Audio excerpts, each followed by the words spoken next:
welcome to the very first episode of the Braves Hip Coil. So, today I am with Ken from Hardcore Braves. Ken, welcome aboard and thank you for joining me today. Good to be here, buddy. How you doing? I'm good, man. Braves are starting off pretty good this season, 8-5. They're first in the NL East. And for all you Braves fans, this is going to be your central for hitting talk. This is baseball hitting talk. This is going to be where we're going to do some breakdowns of hitters, and I'm also going to try to do basically a hitters meeting, if you will, before every series and what I see from the opposing pitchers and what I think our guys should be doing offensively. But I think the first order of business, Ken, is that everybody's kind of complaining about the offense, but I think they may be surprised where this offense actually ranks. What do you think? I believe so. They're really actually doing pretty good, especially with their two of their bigger guns struggling to get out of the gate. Their numbers are excellent. I'm sure you got them and going to tell them, but what I see is a ball team that's found a way to score a lot of runs. The last series they scored 17 runs in 3 games, and that wins a lot of ball games. That's going to win you at least 2 out of 3 if you're in a 3-game series. Correct. But let's get into the offensive category. So this is just going to be standard. We're not going to mention any StatCast stuff. So the standard, Braves obviously 8-5, first in the NL East. That's first most important, is obviously the overall record in my opinion. And then let's talk about runs scored. The Braves have scored 66 runs this year. That is 5th in Major League Baseball. And they also have the 5th most hits at 112. Also, home runs, they have 17. That's number 2 in Major League Baseball. Their batting average, their OBP, their slug is all in the top 10. OPS and OPS Plus are both in the top 10. And the only thing they're kind of really struggling is walks. And they're still 13th in the MLB, so they're still middle of the pack in walks. What you think, Ken? This sounds about right. When you're watching the games, I feel like they're definitely a top, even with the guys struggling, they're top 5, top 6 offense in baseball. It does not surprise me. And, luckily the pitching has been good for them. I think that's why the record is. But one of the things that's interesting, Braves fans always want to score other ways, but when the Braves hit home runs, they are a machine. It just somehow ignites them. So you give them the fact they're already second in MLB in home runs. That's where we're at in 23, 22, 21. We were high up in home runs. Last year we struggled in home runs, and we didn't score as many runs. So Braves fans, we want to hit a home run. Our guys can hit home runs. Let them hit home runs. So, and being middle of the pack in walks, that's kind of okay. I'd like to be top 10 in that too, but the numbers sound pretty good to me. I agree. And I want you guys to understand we're probably not going to be top 5 in walks very often just because we got pretty aggressive hitters such as Ozzie Albies, such as Michael Harris, who aren't going to take as many walks as Matt Olson or Ronald when Ronald's right. But I digress. Another important fact is we still, as a team, are 6th in OPS and, oh yes, 7th in OPS plus, and that is basically without Ronald Acuna Jr. and Austin Riley doing any damage. Ken, what do you think about that? Yeah, I think that's where Braves fans should be happy. Some guys that we wouldn't really counting on to be over 800 OPS guys or over 800. Mauricio Dubon has had a great start to the year. Matt Olson, one of the writers today threw out a number. Matt normally is not terrible in April. He normally, though, is not this good in April. He's a little bit better than he normally is. So that has helped. And, of course, Drake Baldwin has been excellent. Yes, he's been the machine. So if Riley and Acuna, which they last couple of games look like they're kind of getting their legs under them, they get going, I would not be surprised if this offense jumps up in those categories. I couldn't agree with you anymore. And just because everybody has been saying, well, we are absolutely terrible with runners in the scoring position. Well, we're going to pull up baseball reference. So let's take a look, Ken. And just so everybody knows, this is 2026 Major League Baseball season. If you're on YouTube, which you should be because that's the only place this is going to be for right now, you can see 2026. The Braves are ranked overall the 14th team, so they're middle of the pack with runners in scoring position. I don't think that is terrible. Ken, how about you? No, you want to be top 10, but they're close enough. And again, I'm going to keep harping on it, but I would say two of our five big guns have not really done a lot this year, and to be 14, so I fully expect them to be a top 10 team or in risk this year. There are a lot of good signs. There are a lot of guys who can actually do some damage. We're not hitting home runs like Dubon, Yaz, some of those, and of course Kim's coming, and he'll do the same thing. And so I think we can be a top 10 team, and if we're a top 10 team with runners in scoring position and the way we hit home runs, we're going to score a ton of runs this year. Yeah, I mean, and even in the Angels series, they found a good bit of ways to score runs without the long ball. I mean, we hit our decent amount of long balls in the series, but most of them were solo shots. I think except the Matt Olson one where it was the two-run homer. So the Braves are scoring runs without having to rely on the home run ball, which is definitely a nice change of pace for sure. But I agree with you. This offense, it definitely goes a lot better when the home run ball is in play for sure, no doubt.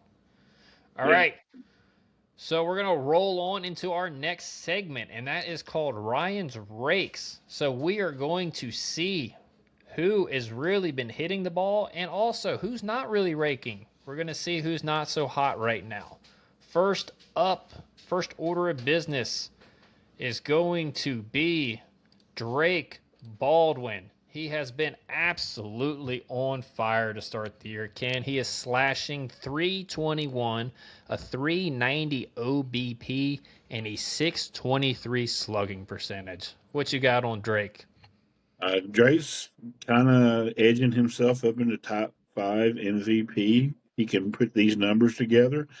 Let's not put that pressure on him yet, but it just seems like every at bat he has, even when he makes an out, is a good at bat. Every at bat, he makes the pitchers work. He's not afraid to get down 0 and 2, which a lot of hitters struggle with. He does not.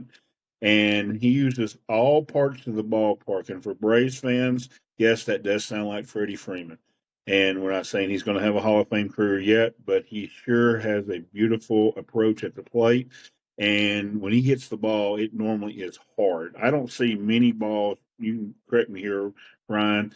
I don't see many balls ever under 85 miles an hour that he hits. He hits everything pretty solid. So it does not surprise me that he has got near 1,000 OPS already.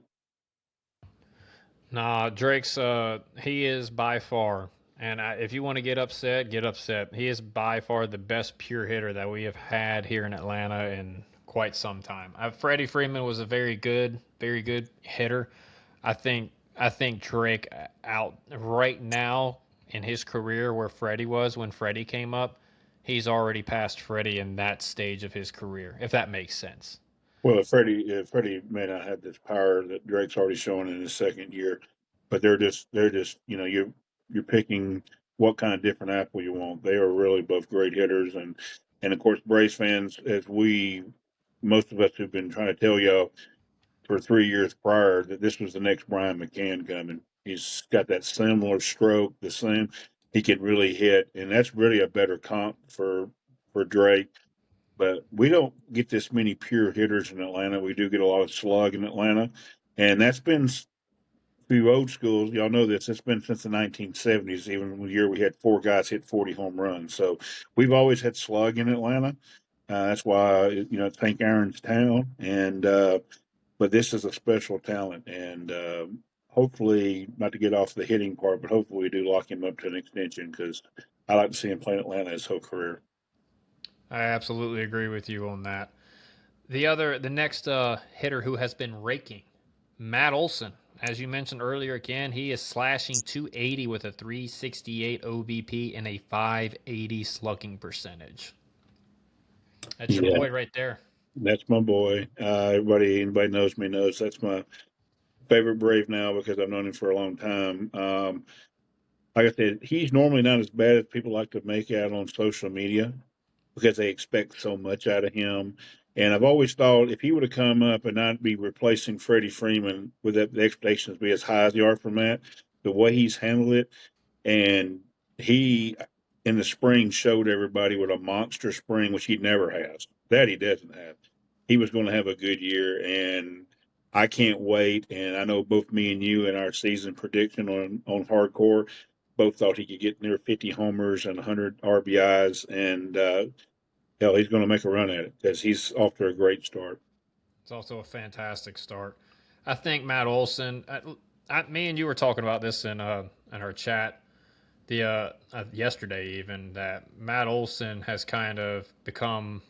He's not Freddie Freeman, but he's replaced that role for me anyway. He has been Mr. Consistency. He's going to be in the lineup every single day at first base. He's giving you Gold Glove defense. And oh yeah, by the way, is there anybody else that you would rather have, maybe other than Drake Baldwin in a clutch situation, than Matt Olson?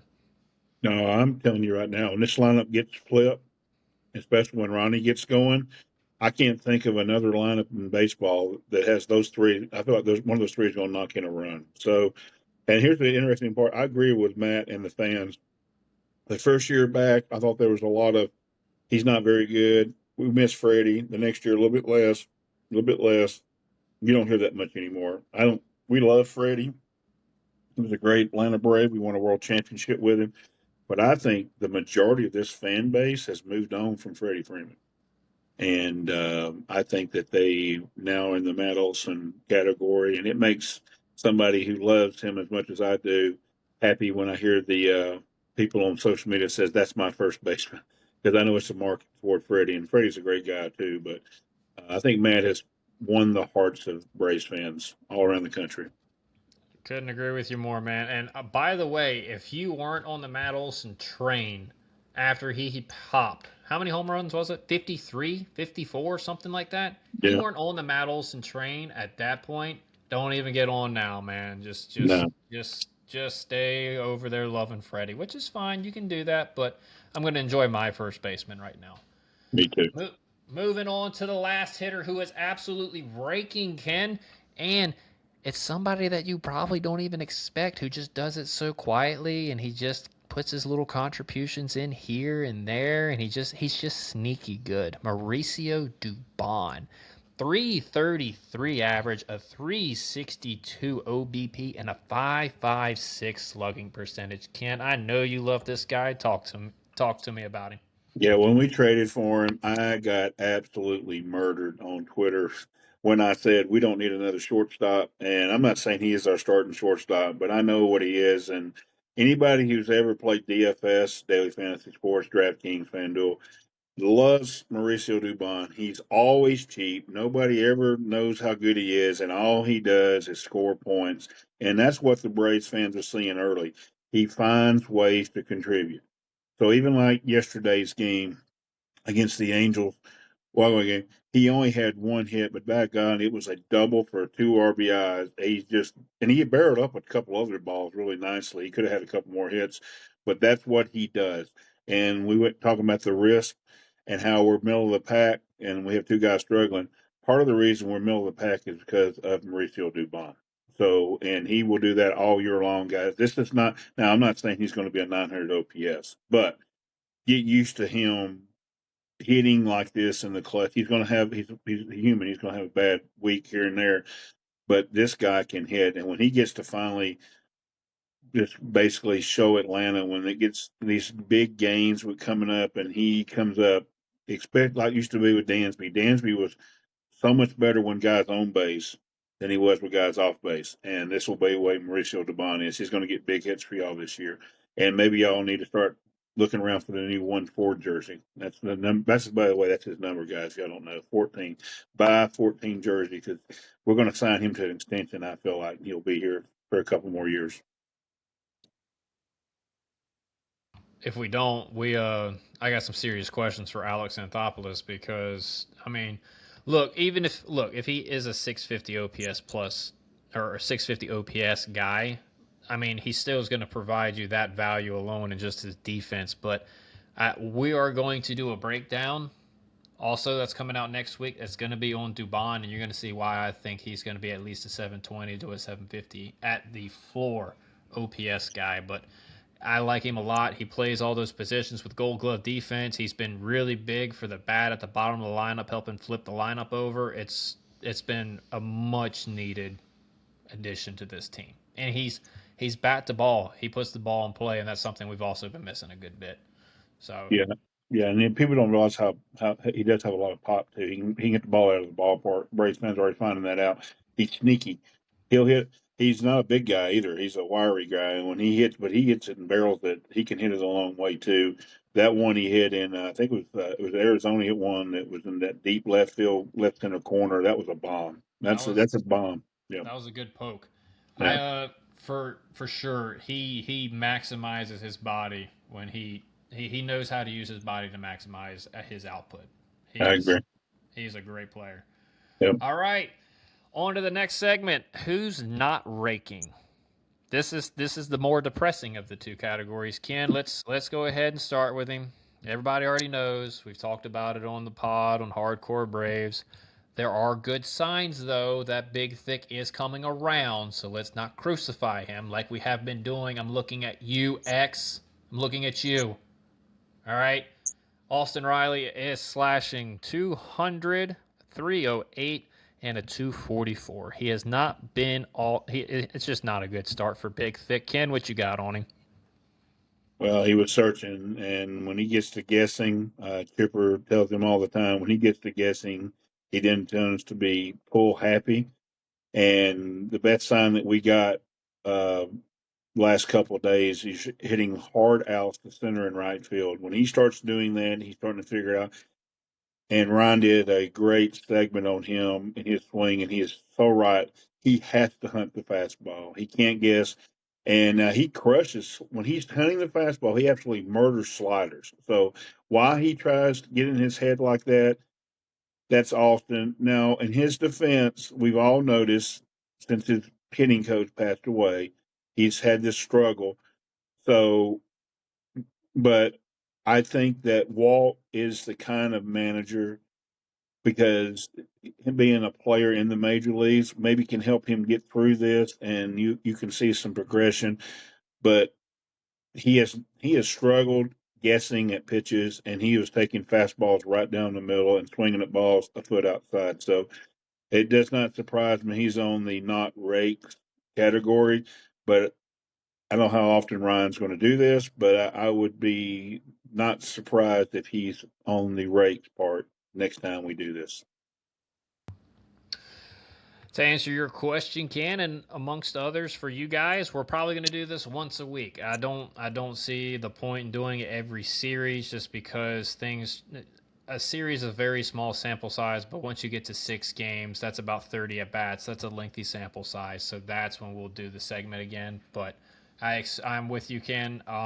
If you haven't seen that video, go check it out on the YouTube channel at Braves Hip Coil. It's very good. I thought it was good personally, and I'm very hard on my own editing and video creation. So, but 100% Big Thick was guessing. He wasn't hunting his windows. He wasn't hunting the fastball. He started doing that a lot better the last 2 games.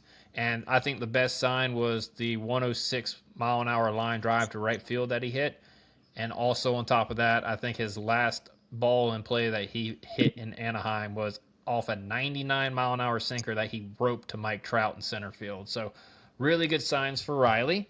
Number 2, and I think this may surprise some of you guys, Ronald Acuna Jr., a 204 batting average, a 310 OBP, and a 265 slugging percentage. Ken, what have you been seeing out of Mr. Acuna? Well, first of all, he's a very slow starter. We know that, and I think a lot of it because he does play winter ball. And me and you've discussed outside, and we've also discussed with other people in the baseball industry that maybe he don't get as good a pitching, and maybe he don't get as good of practice as he needs, and he comes out kind of sluggish when he starts seeing 98, 99. He don't see that in winter ball as much, and especially the off speed. And the biggest thing with Ronald is the way to get Ronald out. He doesn't like to pitch inside, and in his defense, he's a slow starter, but also in his defense, he has had some guys who know how to pitch. Let's go to the first series.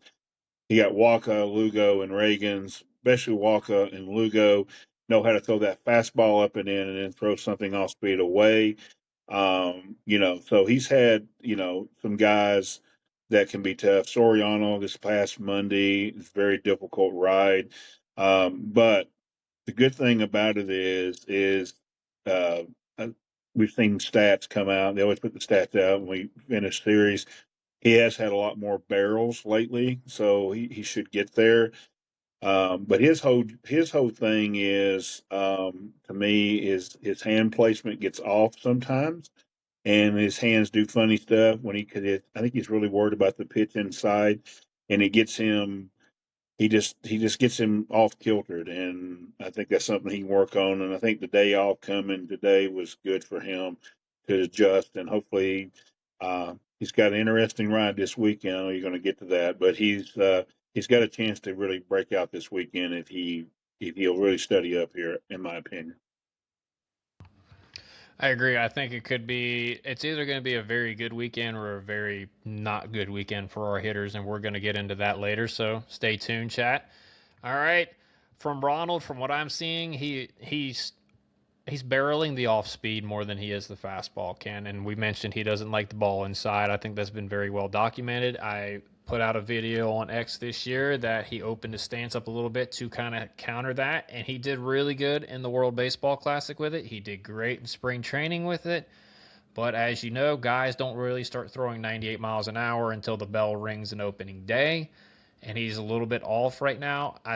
From what I am seeing, he is late getting his hands loaded. He is still loading his hands as he begins to swing. Some hitters can do that, and that's fine. But normally, most hitters like to have their hands completely loaded before they begin their swing. That allows the barrel to get on plane on time, and it allows him to make good contact consistently. Right now, the reason why you're seeing him late on 93 miles an hour is because he can't get the bat into the zone quick enough because he is late loading. So we will see what adjustments he makes this series. The last guy on our list, Mike Yastrzemski. He's hitting 211 with a 318 OBP and a 316 slugging percentage. Ken, what you got on Yaz? I think Yaz is a natural progression with he's so hot in the spring. I think it's the natural progression with Yaz where he's just in one of these slumps. And when he starts swinging through fastballs like he did this series against the Angels, that's very unlike him from a right-handed pitcher.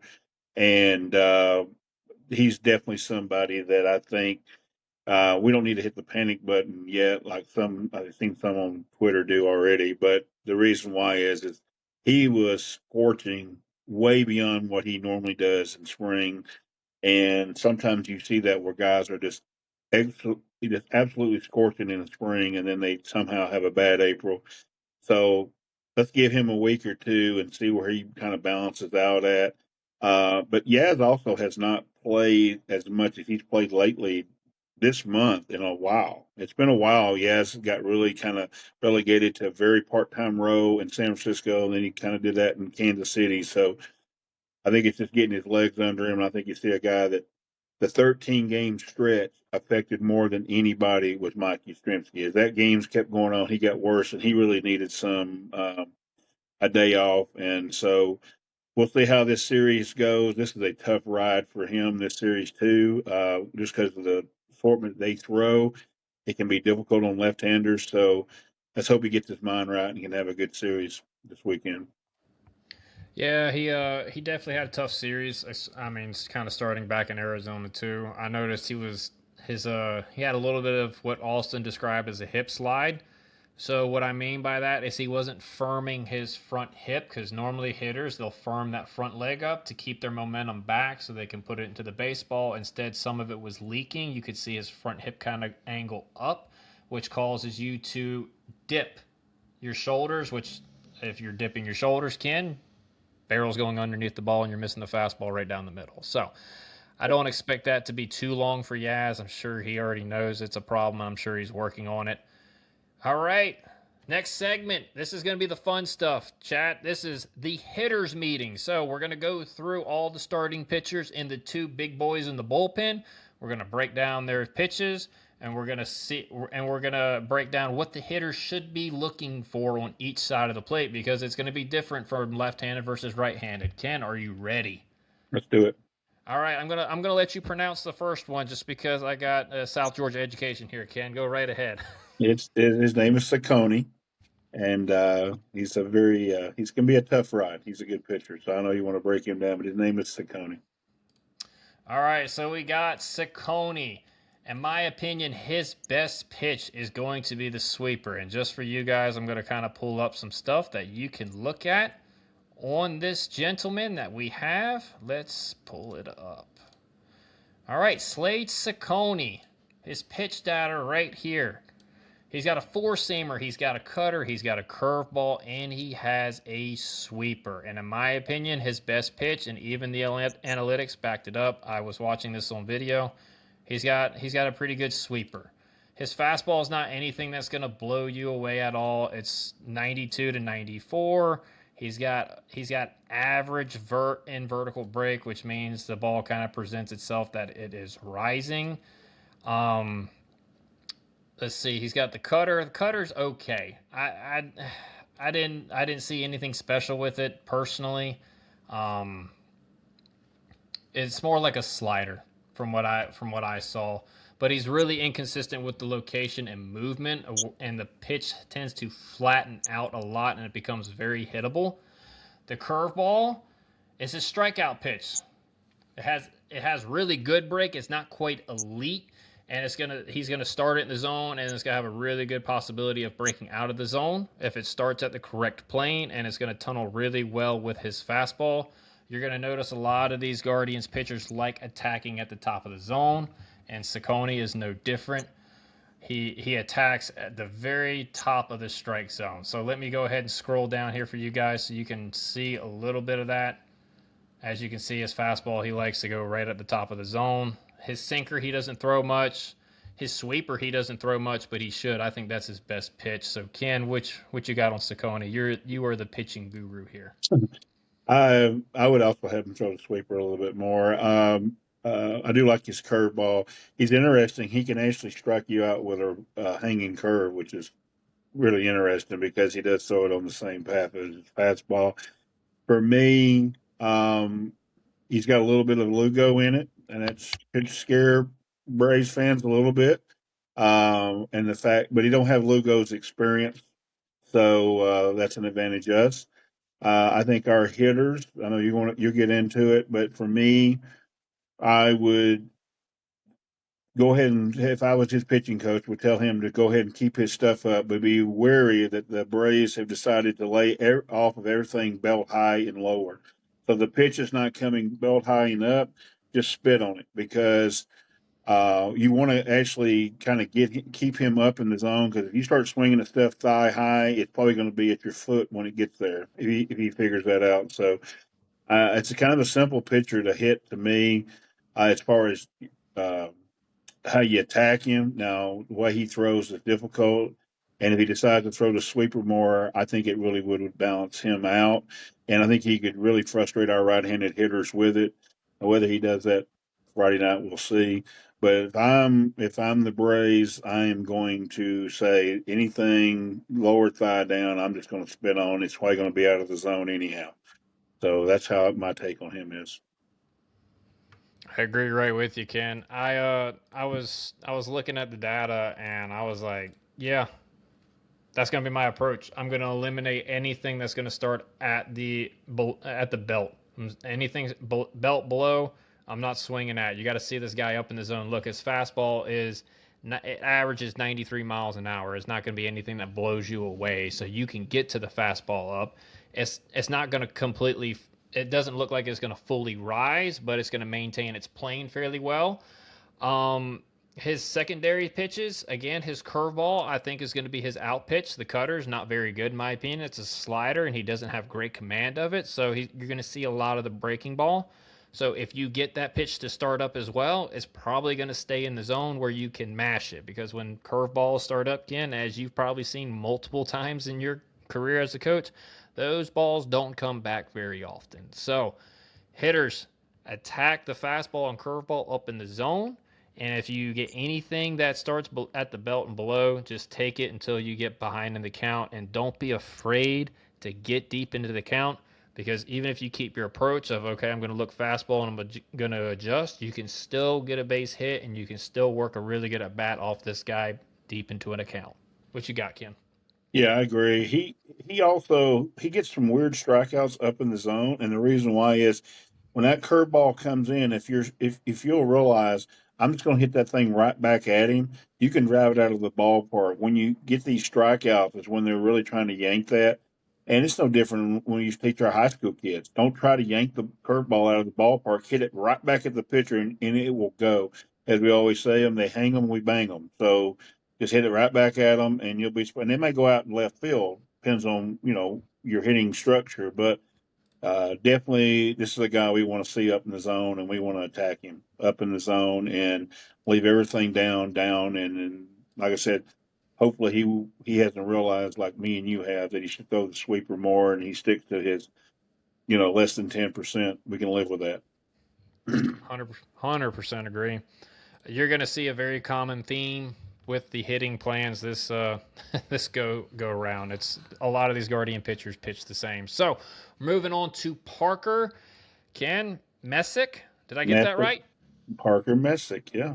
Hot dog. Look at me go. All right.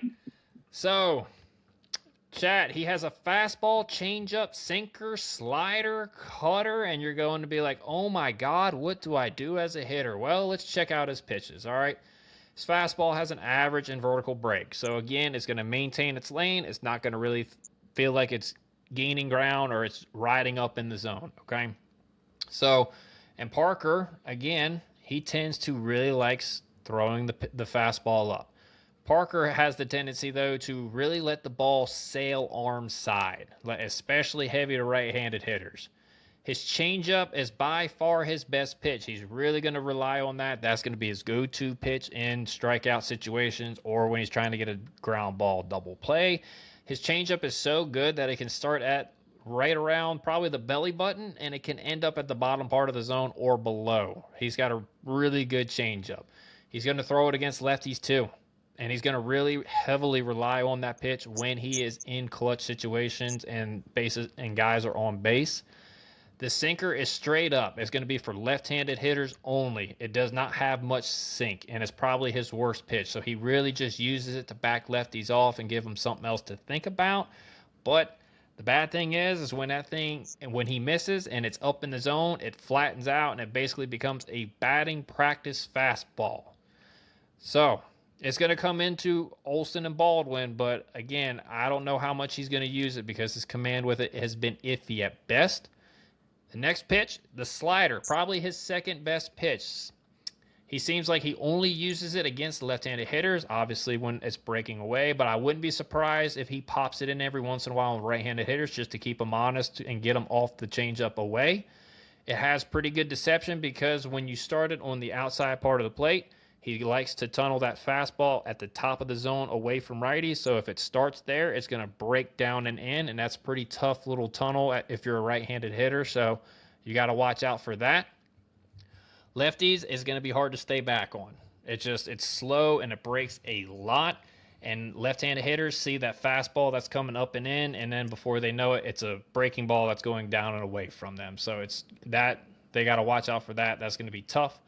Cutter, he's only going to throw it to right-handed hitters to keep them honest. I think he's thrown, yeah, as you can see on the page right here, chat, he's only thrown 8 cutters all year long. So, Ken, what you got on Parker? Well, Mr. Parker Messick is the lesser of the three known that people know, and to me, he'll be the toughest ride this series. And the reason why is we think Michael and Ozzy have really slowed down the reach on that outside pitch slider outside. Well, he's going to test it for sure. We're going to need Michael and Ozzy to really be disciplined Saturday night. I think he's probably going to spit on Dubon and Olson, which is kind of hard because we do bat them back to back. So if Ronnie can get on base, he won't be able to do that as much. And basically, we don't call it pitch around like most fans. It's just you spit on them like they're gonna hit your pitch kind of deal.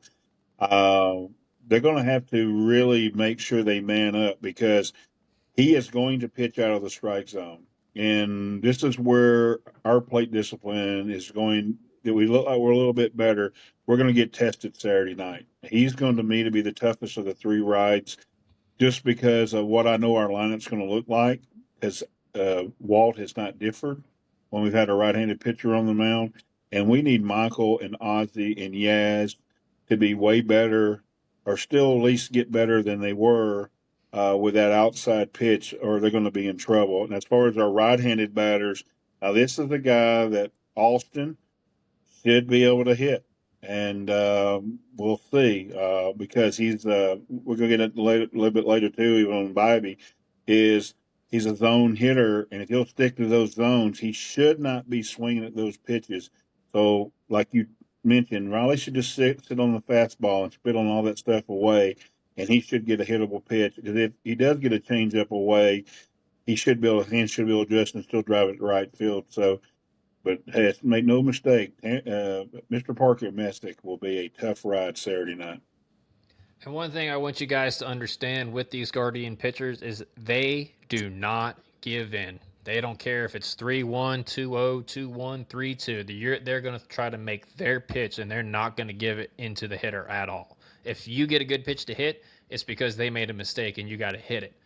So, with that being said, we're going to the approach. We're going to start with the left-handed hitters. Ken, he is going to try to pound that fastball slider tunnel as you have already discussed. So, if you're a right-handed hitter, or left-handed hitter, excuse me, you better see that ball up in the zone. Because if you see anything belt high early in the count, you need to let it go because it could be a slider that's going to go straight out of the zone and you're going to be swinging 0-0 and then you're down 0-1 automatically. So I would want them to at least see the ball up a little bit in the strike zone, maybe even inside. Like you want to hunt that inside to enter third. And that way, even if it's a slider, you can kind of adjust and still take it the other way. That's where I would be hunting if I was a left-handed hitter. On I the agree. changeup, Yeah, I agree. you're probably not going to see many lefty-lefty changeups. Maybe against Baldwin and Matt Olson, but even if you do, he's got to still make his pitch with it. I would still take it early in the count. If you get behind in the count, you're going to have to sit fastball anyway and adjust. Um, Right-handed hitters, you're going to get the fastball changeup window. You're probably going to see a slider every once in a while when he wants to back you off the plate and keep you honest, so he opens that outside part of the plate back up. So if I'm Austin Riley, Ronald Acuna Jr., I want anything to start high. I don't care if it starts inside, middle, or outside because it's probably going to have the changeup tunnel. And if it's a changeup, it's going to go down and away a little bit. I think his has more downward break than it has away break. So you don't have to worry about that too much. But as long as you see the ball starting up in the strike zone, go attack it. Go attack the shit out of it. But if you see a slider, just take it. And to me, this is the one where the right-handed hitters really got to come in because he's a two-pitch guy to you basically, and this is where you want to do damage. Austin, this guy should fall right into your honey hole. I hope you have a great game this game. Ken, what you got? Yeah, same thing. I would spit on anything going away from me until I got two strikes. I would make him try to throw that first strike as it's going away. And Austin likes to hit zone, so hopefully he will stay away from that pitch. And I expect, and the one guy that we haven't mentioned, I think could have a big night against Parker Messick is Mauricio Dubon. He is definitely that's his heat zone too. As well as Austin. So it'd be interesting to see how Messick tries to pitch Dubon because Dubon likes the flow away from him and he likes hard in, and that's Parker Messick. That's what he throws to right-handed hitters: hard in, soft away. And we'll see. I think Mauricio Dubon might have a good night Saturday, but again, this is a tough ride, and we got to have good at bats. And Ryan's right; they will. All the Guardian pitchers are not giving in, so we cannot swing at stuff out of the strike zone. We have to take our walks that night and get his pitch count up. And in that case, it's not because you're trying to get to the bullpen. You're just trying to get him when he's a little tired. You can hit him in the fourth or fifth inning because, again, we're going to get to the bullpen guys.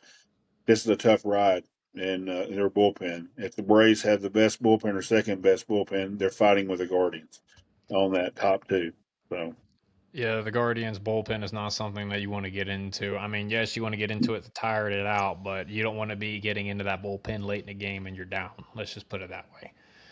On to game three, Mr. Tanner Bybee His main pitch that he throws is the cutter, which to me presents more like a slider. Cutters normally have that kind of, the cut, maybe a little bit of a break to it. This cutter has like a slider break to me. So for me, the pitch shape is a slider. Um, it doesn't. The cutter does not have a great deal of break and can start middle and belt high and end up off of the plate. So if he is locating it, it's gonna tunnel very well with the fastball. But if he does it and he hangs it up in the zone, the ball is gonna get hit pretty dang hard. Fastball has a decent carry to it through the zone. Every once in a while, it's gonna jump on the hitter. He averages 92 to 94 on the fastball, but he can touch 96 if he reaches back. He wants to keep the fastball up and away to both left-handers and right-handers, but he has the tendency to yank it back across the middle of the plate. This has gotten him in trouble a few times this year. The changeup, he heavily uses it against left-handed hitters. Imagine that. This is going to be his out pitch against lefties, especially with guys on base. He has a big-time tendency, though, to yank it and hang it in the middle of the zone, or he tends to sail it up and away. So he has a hard time early on this year commanding the changeup. That's going to be a key for him. The sinker is basically just to keep right-handed hitters honest, but he doesn't have a whole lot of movement on it, so he basically has to start that sucker on the inside corner to get that thing to dive off the plate so the right-handed hitters don't hit it into the seats. So let's get to a little bit more of the off speed. His curveball is kind of loopy out of the hand.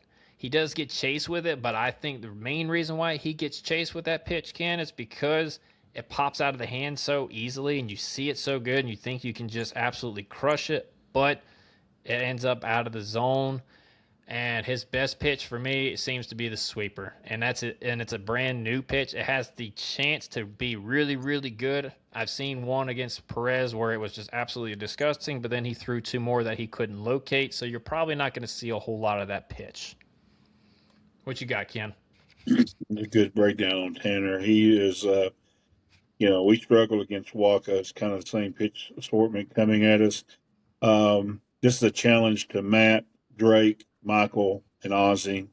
More of the first three. Hit the ball middle backside. He can't get you out. As you found out the hard way from Waka, if we try to pull him, we're going to be in trouble. And so I think that's good that they've seen a guy that kind of has the same pitch assortment. You're right; he can gear it up just a little. He can gear it up a little bit more speed, but velocity doesn't affect our batters. Than one or two of them. So this could be a big night. Could go both ways. It's a feast or famine night. But if Matt and Drake and Michael hit the ball middle backside, I think we can hit him. And if they decide to get pull happy, we may be in a tough situation like we were against Walker, where we're having a tough time to score. I do think for our right-handed batters, this is a tough ride for Ronald. Ronald has got to realize that he needs to try to catch his fastball up in the counts. And I don't have a problem with Ronald being very aggressive early in the count because I think if Ronald gets deep in the count, he'll have a tough time getting a hit. So I want Ronnie to be very aggressive. First fastball he sees, let's go to work. And as far as Austin, Austin should be able to hit him a little bit. I don't think that he can really get him out with the off speed. So as we've noted, Austin needs to hunt fastballs anyhow. This would be a perfect pitcher to hunt fastballs. And if Austin's right, like we think he's getting right, this could be a home run to dead center. The patented Austin home run where he hits it into the water. This could be the one he does it in against Tanner. Yeah, I agree. So, with that being said, Ken, let's hop into these approaches that I have for us. All right, right-handed hitters. I know, shocker. We really need to hunt the fastball slider window. That is how he is going to attack the righties. He is going to try to throw the fastball up in the zone. He's going to try to tunnel the cutter that he calls it, or what I think is a slider, off of that to get you out in front or to get you to roll over the ball. Try to see the fastball inside and make him paint. You have to make him paint the outside part of the plate before you even think about offering it. You want to see a fastball up and in the zone, so you want to kind of get ready for that. Left-handed hitters, it's going to be a fastball changeup window, so you got to see the ball up. He likes to paint the fastball up and away because all he's got to do is just drop the changeup right off of that window, which, to be fair, he has not been very successful with it this year. He has let a lot of them sail and he's let a lot of them yank back over the plate, but that is what he is going to try to do to lefties. Early in the count, see the ball middle and up. Again, you got to make him paint. You got to make him paint the outside corner consistently before you go out there and offer at it. But if you see a ball up and in or anywhere from inside to, I would even probably go middle, maybe a little middle away, I go and attack it. Be aggressive on it. Be aware that he may throw the cutter inside a little bit to you as well, just again to keep you honest and back you off the plate. But it's only going to be a show me pitch, in my opinion, unless he cannot get you out with the changeup. Then he might try to bury it and get you to swing over the top. But I'd hunt the fastball changeup window and try to see the ball up and inner part of the plate. Ken, what you think?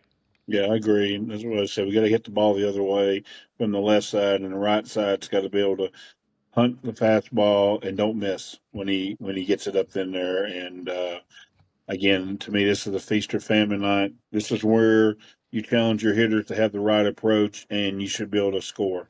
And if they get a little pull happy from the left side, or they are missing their fastballs. What I mean by missing, those where you see them foul them back or foul them over the dugout or pull them down the line foul, and they have to go hit his off speed. It could be a long night, but I think we're gonna have a good night. I like our swings, most of our lineup, and like I said, this is a big night. And I kind of like having 30 in the lineup against this guy. I think 30 is the prime guy to have our offense roll. So um, you nailed it. We gotta be ready to look for those pitches, and we just can't miss. And different than Parker Messick, where we're maybe not being as aggressive, making him try to get in the zone. With Tanner, we're going to be very aggressive and go hunt pitches and drive them. All right, we got two bullpen arms. We're not doing the whole bullpen because that would take way too long. So we're doing the top two. And Eric Sabrowski is a lefty out of their bullpen. He's got a very good fastball. And it's got elite carry. Now it's going to be 94 to 96, so it's not overpowering, but the ball can jump on you because of his invertical break. The slider has elite spin, but he tries to drop it in at the top of the strike zone where it's less effective. So it could end up being a little bit of a cement mixer, as John Smoltz calls it, which, if Matt Olson and Drake Baldwin react correctly, they could put it into the chop house this weekend. When he does, however, get that thing in the bottom of the zone, that thing just takes off. It is a nasty pitch, and it is hard to hit, and it's going to be even harder to lay off for the left-handed hitters.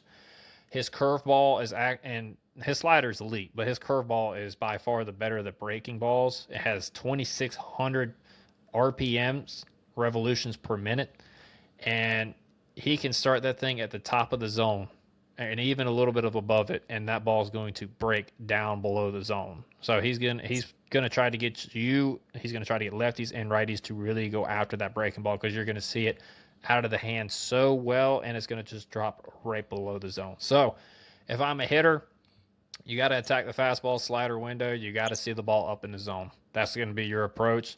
And anything that starts belt higher or lower, you got to lay off until you get to two strikes. You got to make him paint in those areas as the slider and curveball. He's got to prove to me that he can paint the outside down and away area before I even offer at that. Otherwise, I'm hunting heater up in the zone against him. Ken, what do you got? Let's try to have a lead before he comes in the game. No, He's nasty. he's very nasty. And for Braves fans who are not really familiar with the Padres, he's Morejon coming at us. Everybody, Braves fans are always scared when Yeah. Morejon comes into the game. It's identical stuff. But we've hit him deep a couple times, and it's like Ryan's saying, you got to get the ball up. You can't miss the fastball. Um, he's just a tough ride, and most time you want relief pitchers to work. He's one that if he had a quick inning, he had a quick inning. I think you got to go attack him early when he's throwing his fastball, and you just can't miss. But it's going to be tough. The problem we have is we don't have a lot of right-handed batters that this would favor. This is where you get kind of Mm-mm. like this is where if you had some little bit better right-handed hitters, I mean, in there, like Hassan Kim could probably maybe do a little damage against him with his approach.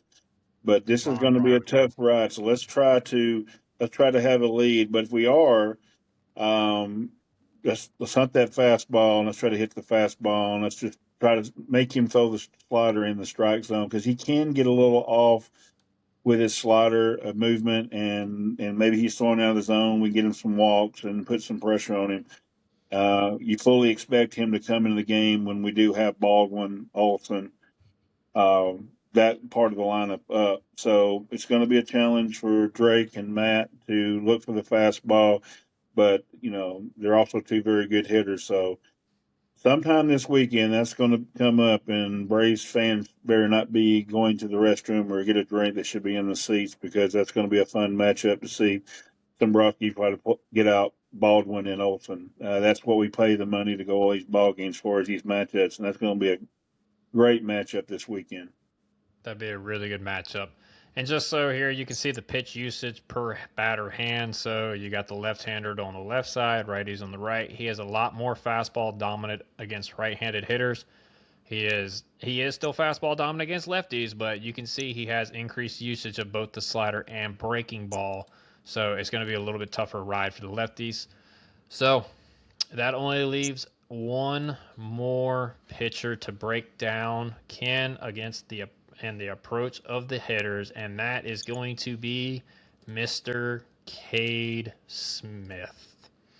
And don't that's a lot of orange and red right there. So don't be fooled, chat. This he's don't be fooled by his slow starts so far this year. Let me just put it to you that way. He is a very elite pitcher. Cade Smith has a fastball that sits 95 to 97. Sits 95, 97. I want you to understand that.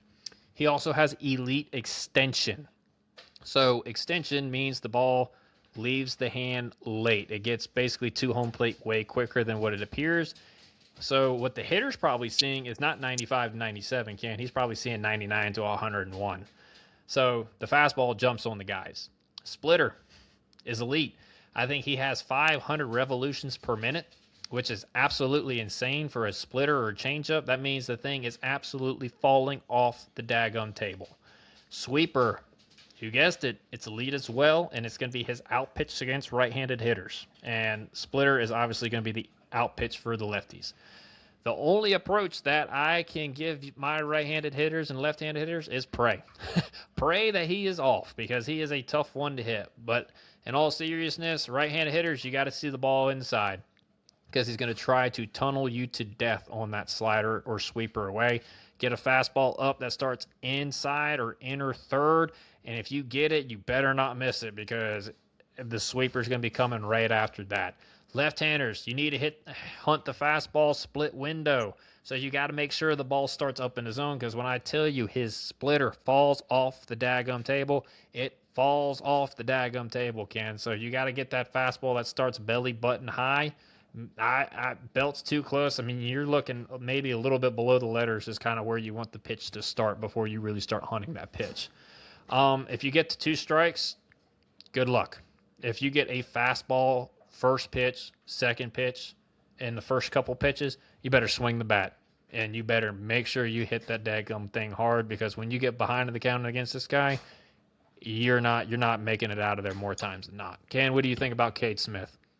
I love Kate Smith, and I went on a podcast up in New York, and we do a preseason top 10. And most of the New York guys had Kate Smith as the number two reliever in baseball. Nobody in the Braves probably know who Kate Smith is, but the Yankees get to see him a lot. So that tells you the respect. I'm just saying that tells you the respect the Yankees writers have for Kate Smith. He is a very tough ride, and it's just simple. Uh, Approach against him. The closest thing I can think of with Cade is Jose Alvarado with the Phillies for Braves fans, where you just had to hunt the fastball and you spit on all his off speed. That would be the kind of approach that you're going to have. You're going to get him in the ninth inning. Most likely that means we're tied or behind by a run.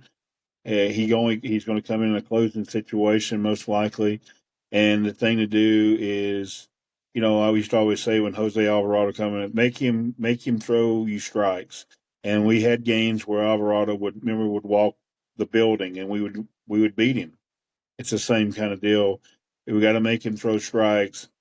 Brian's hit it right on the nail. We got to look middle in as hitters, and we got to spit on the stuff going away from us.